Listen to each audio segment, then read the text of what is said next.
A very good morning to you all children. Hope all of you are fine. I'm also fine. I'm your Radhika teacher at Dr. Vision School teaching you all science. Okay, you may wonder why Radhika teacher is again back. I've already completed the revision of the chapter, isn't it? In my chapter, that is nutrition in the plants. And Deepa teacher has also revised her chapter. So now, why I again came? That is to show you some things that we have got in the lab. In the previous video, I had told that I'll be showing you the specimens that we have got purchased recently for our science lab. Among them, whatever is related to your this lesson, that is nutrition in the plants, that one I want to show to you all. Okay, for that I have made this video. Okay, I'm making this video. In that, already yesterday or in the previous videos, we have understood about the flow, about the nutrition, isn't it? About the nutrition types. So many types I have told, so many times I have already told. So you all are very well aware. Among them, autotrophic, all of you know, it is the green plants, isn't it? It is autotrophic nutrition. Whereas heterotrophic, they don't depend upon the on them. They depend on others. Sorry, heterotrophic. They depend on other plants for their food. Okay, so in this heterotrophic, I have told about the different types. Among them, do you remember what are the different types I have told? I have told about parasitic, isn't it? Parasitic means which eat the other plants. So in that, complete parasite and partial parasite, and some are partial parasite. So in them only we can consider, in this only we can also consider as insectivorous. Both are more or less same. Insectivorous. Okay. Next you have got the saprophytic. Do you remember all these I have told? I have explained in the class, but at that time I did not have the specimens. So I had simply explained with the help of the textbook and pictures. Okay, last one is symbiotic. So here I have got each one I have got. So one, this one is I have got symbiotic, I have got two. This one I have got, this one I have got, this one I have got. Parasitic we don't have. Okay, but insectivorous is similar to partially parasitic. So I shall start with the insectivorous plant. Take out the textbook, all of you. Take out the picture plant. Yes. Take out the picture plant. Here. Okay. You got the textbook. You can take out the picture plant, picture given in there. So here I have got the picture plant or the Nepenthes. Can you all see? See, children? Here I have got.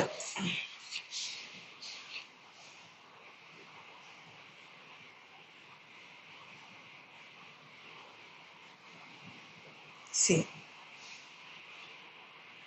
Can you see this structure? See, this is the thread that is tied there, but otherwise, see here, this picture like structure that is there, the green colored one. Okay, so that is the pitcher plant or the Nepenthes, the green colored one.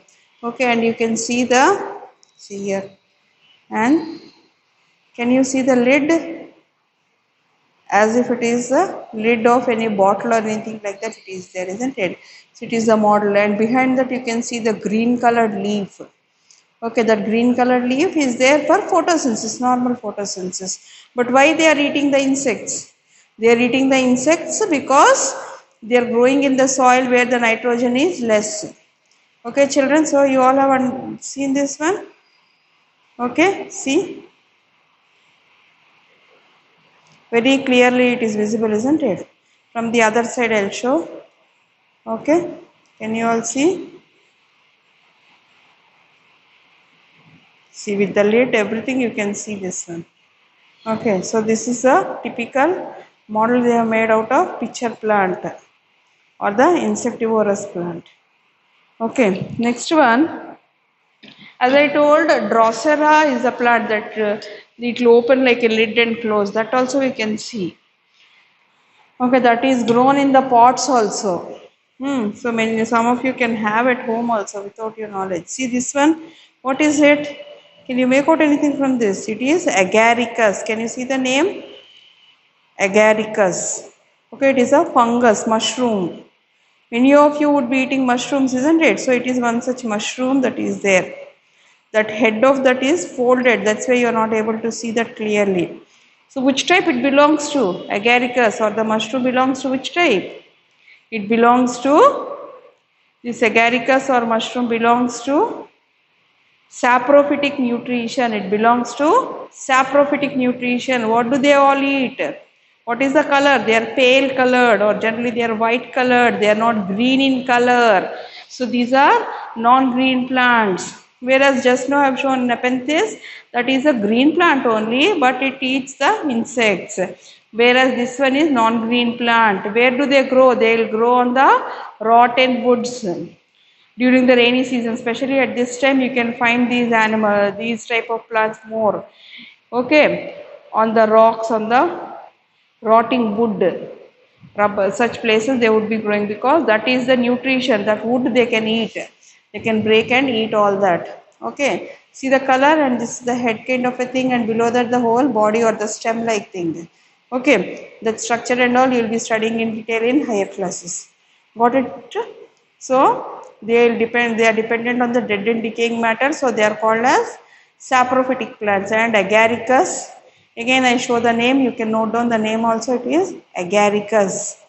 Okay, can I ask a question in the exam also? Write the example of a saprophytic plant I have shown to you all in the class. I can ask like that, isn't it? So I have shown agaricus, you can write that. Next one. So you've seen that one. Next I want to show this one. A wonderful plant, that is lichens. See, sorry, not lichens. It is what is that? It is the nodular root of leguminous plant. That is, see, can you see small dot like things on that? Can you see? See where that I focus that, there you can see many dots. Can you see all these small bead like things on the roots?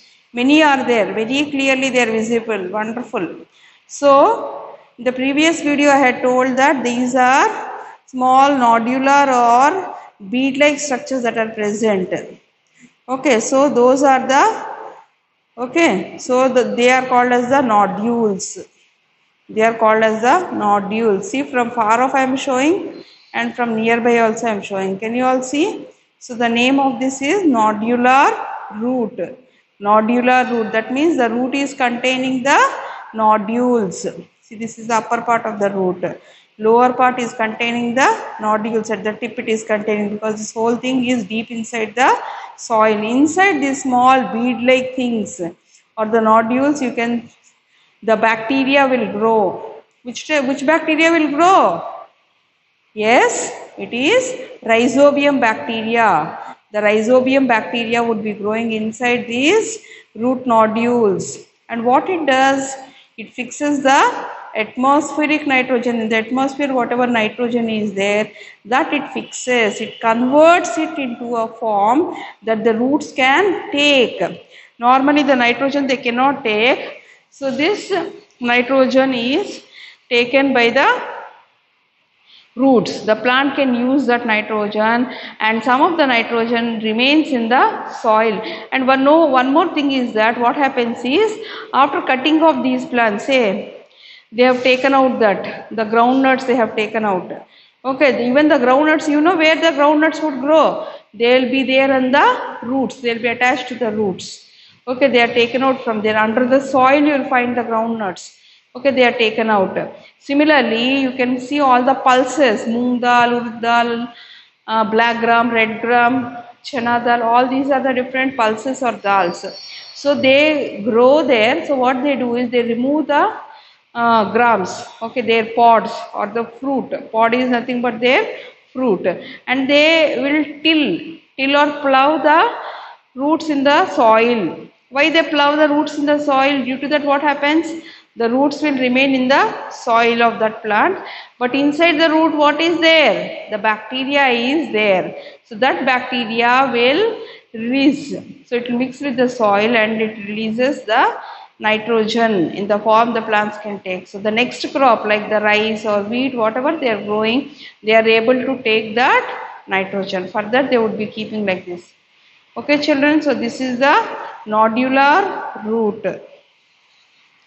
Next one, last one is, so here I forgot to tell this nodular root here what is happening.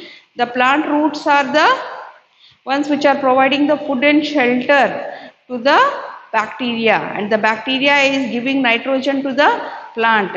That's how they are living together as friends. Okay children, so like this is a very good example of which type of nutrition?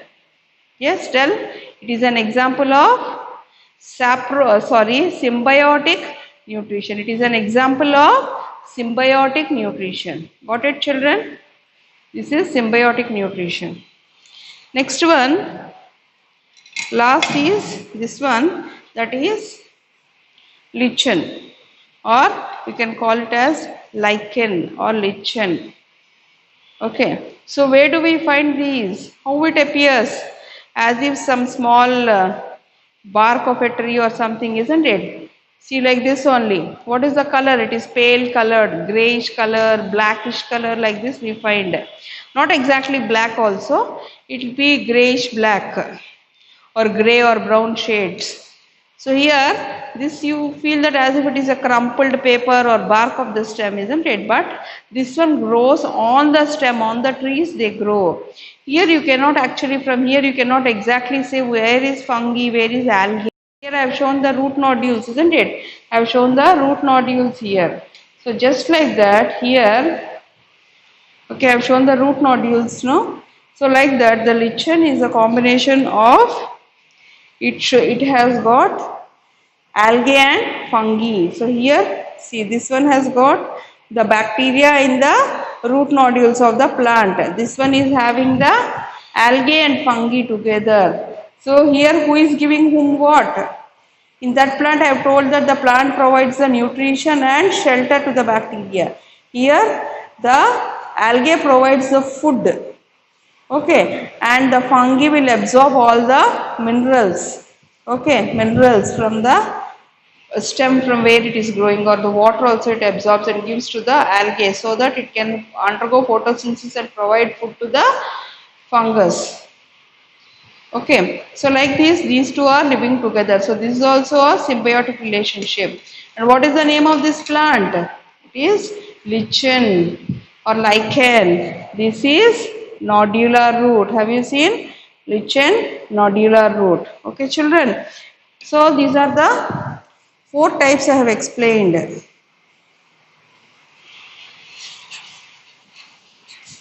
I have explained the 4 types of plants that we have got in the heterotrophic nutrition. Isn't it wonderful? So we have understood so well about all these. So how well the plants are able to adapt to the surroundings. They may live in different conditions where everything is not available to them. So how they are making use of the things that are available or changing their body in such a way that they can survive. Okay children, so this is all about adaptation. Later on we shall be studying about adaptation in another chapter in 7th class only. Okay, so now as far as the revision is concerned, once again I shall ask the few questions that are there. The Zoom interaction already I have asked, but I want to just revise once again. Okay, that is,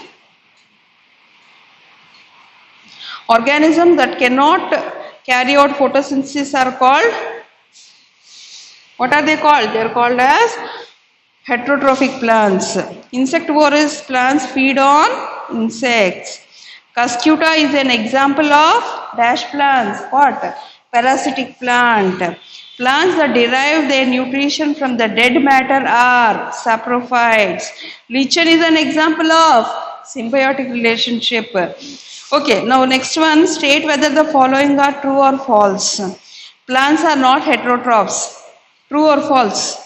False. Some of them are heterotrophs, isn't it? Next one, the pitcher plant is an insectivorous plant. Just now I have shown what it is. Yes, it is true. Mushrooms exhibit saprophytic mode of nutrition. Yes, I have shown agaricus. Do you remember? Next one, plants can utilize atmospheric nitrogen directly. No, so that is false. Next, rhizobium is found in the roots of leguminous plants. That also I have shown, so that is also true. Okay, next one. The color of the leaves in green plants is because of the presence of, yes, chlorophyll. Both glucose and starch are form of carbohydrates. Iodine is used to test the presence of starch in leaves.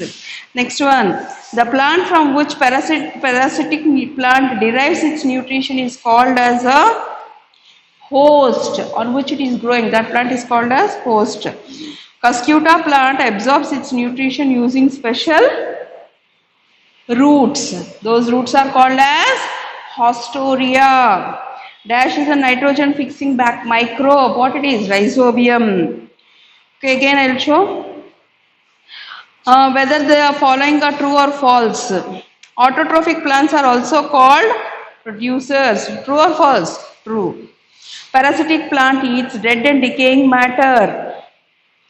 True or false? False. They grow on other plants and eat them. Directly from there they take the nutrients. Xylem is a tissue which transports water and minerals from the roots in the plants. True or false? True. Rhizobium is associated with the roots of leguminous plants. Yes, true. Lichen is a relationship between algae and bacteria. Wrong. Just now I told what it is. Algae and fungi. Then choose the correct answer. Plants take carbon dioxide from atmosphere mainly through their dash. Through their roots, leaves, stem, flowers. From where they will take? From their leaves. Pitcher plant is a modified stem, leaf, root, flower. Yes? It is a modified stem. Okay. Which of the following is a heterotroph? Mango, neem, mimosa, mushroom. Heterotroph. So it is mushroom. The mineral needed by plants to make protein is starch, carbohydrate, proteins, none of these. None of these. It is nitrogen that they need, isn't it? One more exercise. All green plants exhibit dash mode of nutrition. They exhibit autotrophic mode of nutrition. Next one. Dash are the main site of photosynthesis in plants. Where? Leaves.